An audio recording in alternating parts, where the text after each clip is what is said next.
साथियों, जय हिंद, जय भारत और आप सभी को मेरा नमस्कार। और साथियों, आशा करता हूं कि आप सभी कुशलतापूर्वक से होंगे। हमारी वीडियो का आज का विषय है वर्तनी की अशुद्धियां, अर्थात वर्तनी से संबंधित अशुद्धियां। साथियों, वर्तनी में अक्सर अशुद्धियां उच्चारण दोष अथवा शब्द संरचना और संधि के नियमों की जानकारी की अपर्याप्तता के कारण सामान्यता हो जाती हैं। वर्तनी संबंधी अशुद्धियों के साथियों वैसे तो कोई खास ट्रिक नहीं है, लेकिन इसके कुछ खास नियम हैं जिनकी जानकारी हो जाने पर वर्तनी संबंधी अशुद्धियां नहीं होती हैं। साथियों, इस वीडियो में मैं आपको वर्तनी संबंधित कुछ खास नियमों के बारे में ही बताने जा रहा हूं, जिन्हें आप समझकर आसानी से वर्तनी संबंधी अशुद्धियों को दूर कर सकते हैं। साथियों, मैं गारंटी देता हूं कि आपने अगर यह वीडियो देखकर समझ लिया है तो आपसे कभी भी वर्तनी संबंधी अशुद्धि नहीं होगी। अब ज़्यादा समय खराब ना करते हुए हम वीडियो को शुरू करते हैं। साथियों, अगर आपने अभी तक हमारे चैनल को सब्सक्राइब नहीं किया है तो चैनल को सब्सक्राइब करके कृपया नोटिफिकेशन बेल को ऑन करके ऑल के बटन को क्लिक करना ना भूलें। नियम नंबर 1, ए, उ एवं आ मात्रा वाले वर्णों के साथ अनुनासिक चिन्ह को इसी चंद्र बिंदु के अनुनासिक के रूप में लिखा जाना चाहिए, जैसे आँख, कांच, दायां, बायां, ऊंट, जांच आदि शब्द। ये सभी शब्द शुद्ध रूप में लिखे गए हैं। अगर हम इन्हें दूसरे प्रकार से लिखते हैं, जैसे आँख, कांच, दायां, बायां, ऊंट, जांच, तो ये सभी शब्द अशुद्ध हो जाते हैं, क्योंकि इन पर हमने चंद्र बिंदु न लगाकर अनुस्वार अंगा की बिंदी लगाई है। ऐसे शब्दों में अंगा की बिंदी नहीं लगती है, जबकि चंद्र बिंदु को लगाया जाता है। साथियों, परंतु अन्य मात्राओं के साथ अनुसांशिक चिन्ह को अनुस्वार अंगा के रूप में लिखा जाता है। इसके लिए हम कुछ उदाहरण लेते हैं, जैसे बाएं, दाएं, ईंट, खींचना, सिंचाई, मैंने आदि। साथियों, जो मैंने अभी शब्द बोले हैं इन पर अंगा की बिंदी का इस्तेमाल नहीं किया गया है, इसलिए ये सभी शब्द अशुद्ध रूप में बोले गए हैं। इनको हम शुद्ध रूप में इस प्रकार से लिखते हैं। इन पर मैंने, जब हमने मैंने बोला है तो इस पर अंग की बिंदी निकल रही है, यानी अनुस्वार अंगा का इस्तेमाल हो रहा है। जैसे बाएं, दाएं, ईंट, खींचना, सिंचाई आदि। इन सभी शब्दों में हमने अंगा की बिंदी का इस्तेमाल किया है। जहाँ अंगा की बिंदी का इस्तेमाल होता है, अर्थात अनुस्वार में अंगा का इस्तेमाल होता है, अंगा का स्वर दिखाई देता है, वहाँ पर इस अंगा को लगाया जाता है। नियम नंबर 2, तक, साथ आदि अव्यय को पृथक लिखा जाना चाहिए। यहाँ पर हम कुछ उदाहरण लेते हैं, जैसे हमारे साथ, यहाँ तक, अब तक आदि। साथियों, ऊपर लिखे तीनों शब्दों को हमने अशुद्ध रूप में लिखा है, अर्थात इन्हें एक साथ मिलाकर लिखा है, जबकि इन शब्दों को एक साथ नहीं मिलाकर लिखना चाहिए। इनको हम शुद्ध रूप में इस प्रकार से लिखते हैं, जैसे हमारे साथ, यहाँ तक, अब तक। इन्हें हमने अलग अलग लिखा है, जैसे हमारे साथ को हमने अलग अलग लिखा है, यहाँ तक को अलग अलग लिखा है, अब तक इन्हें भी अलग अलग ही लिखा है। इस प्रकार हमें इन शब्दों को अलग अलग लिखते हैं। इसका दूसरा तथ्य है, जैसा तथा सा आदि सारूप्य वाच्यों के पहले योजक चिन्ह का प्रयोग किया जाना चाहिए या योजक चिन्ह को लगाया जाना चाहिए। यहाँ पर भी हम कुछ उदाहरण लेते हैं, जैसे चाकूसा, तीखासा, आपसा, प्यासासा। उपरोक्त लिखे इन सभी शब्दों में हमने योजक चिन्ह का प्रयोग नहीं किया है, अर्थात ये शब्द अशुद्ध हैं।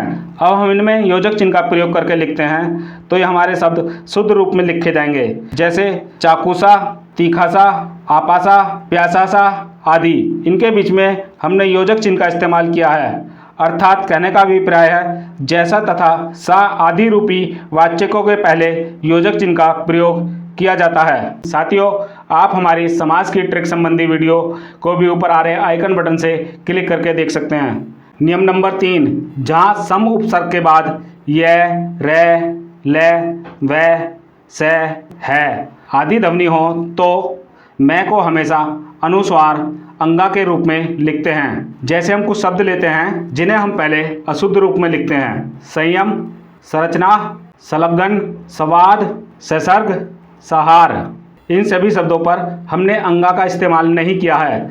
जहाँ सम उपसर्ग हो और उसके बाद ये शब्द आ रहे हों, अगर वहाँ पर हम अंगा का इस्तेमाल नहीं करते हैं तो वो शब्द अशुद्ध होते हैं। अब हमने शुद्ध रूप में लिखते हैं और इन पर अंगा का प्रयोग करते हैं। जैसे संयम, संरचना, संलग्न, संवाद, संसर्ग, संहार आदि। इन सभी शब्दों पर हमने ऊपर अंगा का इस्तेमाल किया है। जैसे संयम पर स के ऊपर अंगा लगी हुई है, संरचना पे स के ऊपर अंगा लगी हुई है, संलग्न में स के ऊपर अंगा लगी हुई है, संवाद में स के ऊपर अंगा लगी हुई है, संसर्ग में स के ऊपर अंगा लगी हुई है, संहार में स के ऊपर अंगा लगी हुई है। तो ये सभी शब्द अंगा लगने से शुद्ध रूप हो जाते हैं। नियम नंबर 4, अंग्रेजी से हिंदी में आए जिन शब्दों में आधे ओ, आ एवं ओ के बीच की आ की ध्वनि का प्रयोग होता है उनके ऊपर अर्धचंद्र बिंदु लगाया जाता है। यहाँ पर हम कुछ विदेशी शब्द लेते हैं, अर्थात अंग्रेजी के शब्द लेते हैं जो अंग्रेजी से हिंदी में आए हुए शब्द हैं। जैसे डॉक्टर, कॉलेज, काफ़ी, हाल, हॉस्पिटल। ये सभी हमने शुरू में अशुद्ध रूप में लिखे हैं या अशुद्ध रूप में लिए हैं। इन्हें हम शुद्ध रूप में इस प्रकार से लिखते हैं, जैसे डॉक्टर, कॉलेज, कॉफ़ी, हाल, हॉस्पिटल आदि। साथियों, यहाँ पर डॉक्टर के ऊपर हमने अर्धचंद्र बिंदु लिया है, कॉलेज के ऊपर अर्धचंद्र बिंदु लिया है, काफ़ी के ऊपर अर्धचंद्र बिंदु लिया है, हॉल पर भी अर्धचंद्र बिंदु लिया है और हॉस्पिटल पर भी अर्धचंद्र बिंदु लिया है। अर्थात अर्धचंद्र बिंदु लगकर ही ये शब्द शुद्ध रूप से होते हैं। अर्थात कहने का अभिप्राय यह है कि जितने भी विदेशी शब्द हैं या जो शब्द अंग्रेजी से हिंदी में आए हैं सभी के ऊपर अर्धचंद्र बिंदु का इस्तेमाल किया जाता है। नियम नंबर 5, पूर्वकालिक प्रत्यय कर को क्रिया से मिलाकर लिखा जाता है। इसके लिए हम कुछ उदाहरण लेते हैं, जैसे सोकर, उठकर, धोकर, मिलाकर, अपनाकर, आकर, खाकर, गाकर आदि।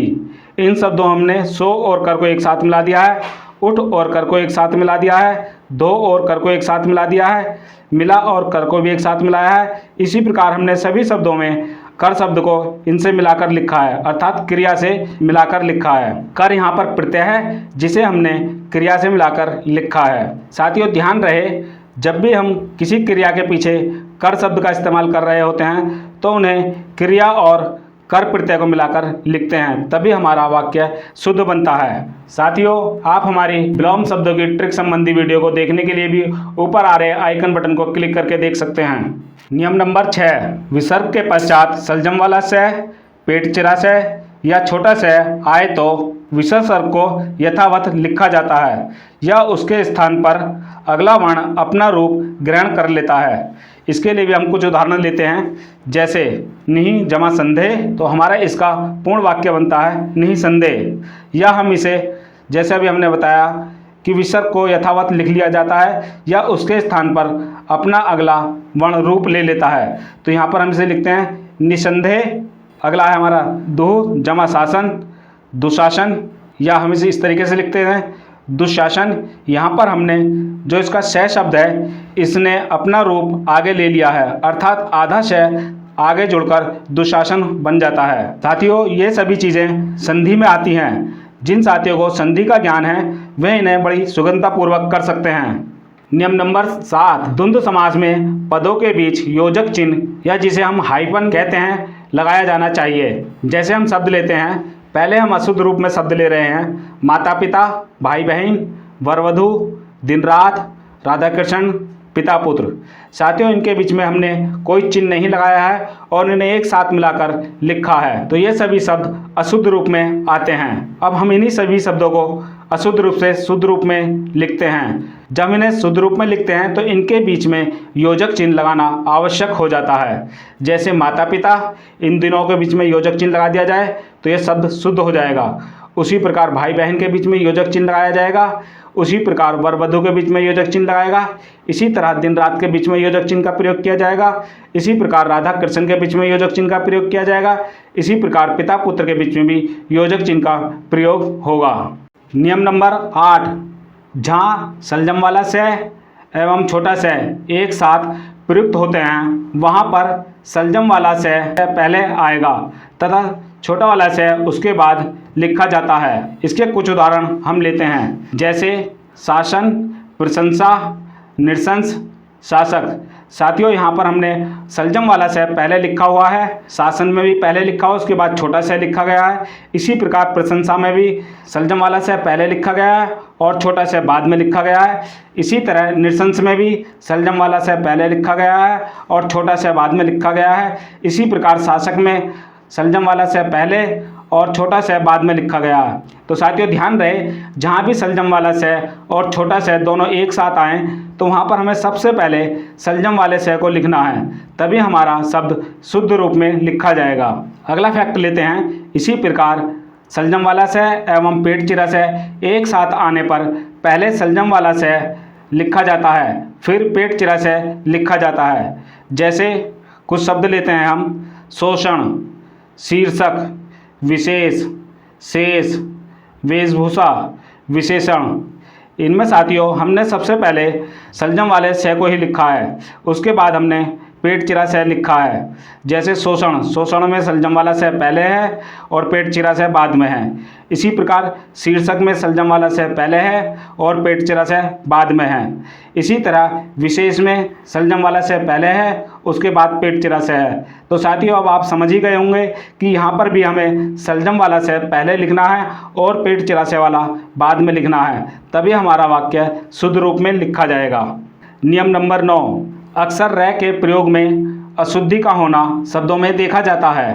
र किसी अक्षर के ऊपर लगा हो तो वह उस अक्षर से पहले पढ़ा जाएगा। यहाँ पर भी साथियों हम कुछ उदाहरण लेते हैं। जैसे पहले हम अशुद्ध शब्द ले रहे हैं और हम उन्हें साथ साथ आपको समझाते भी चलेंगे। आर्शीवाद, निमारण, आर्दस, ये तीनों शब्द हमारे अशुद्ध हैं। अब हम इन्हें शुद्ध रूप में लिखते हैं तो आशीर्वाद, निर्माण, आदर्श। तो साथियों यहाँ पर मैं आपको समझा दूँ, हमने लिखा है आशीर्वाद, आशी के बाद रे शब्द आ रहा है तो हमारा ये शब्द शुद्ध होगा आशीर्वाद, जहाँ वा के ऊपर रे लगा हुआ है। यह आशीर्वाद हमारा बिल्कुल सही है। इसी प्रकार निर्माण, तो यहाँ माँ के ऊपर रे लगा हुआ है तभी यह शब्द पहले आ रहा है रे, तो तब हमारा शब्द पूरा होगा निर्माण।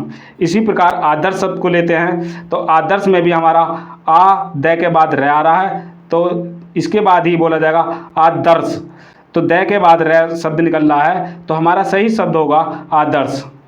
साथियों समास ट्रिक और विलोम शब्द की ट्रिक की लिंक हमने डिस्क्रिप्शन बॉक्स में भी डाल दी है। आप यहां से भी हमारी समास ट्रिक और विलोम शब्द ट्रिक की वीडियो देख सकते हैं। साथियों हमारी अन्य सभी महत्वपूर्ण वीडियो देखने के लिए आप प्ले लिस्ट से भी देख सकते हैं। साथियों अगर आपको हमारा वीडियो पसंद आया हो तो वीडियो को लाइक करें, कमेंट करें और ज़्यादा से ज़्यादा अपने साथियों को शेयर करें। धन्यवाद।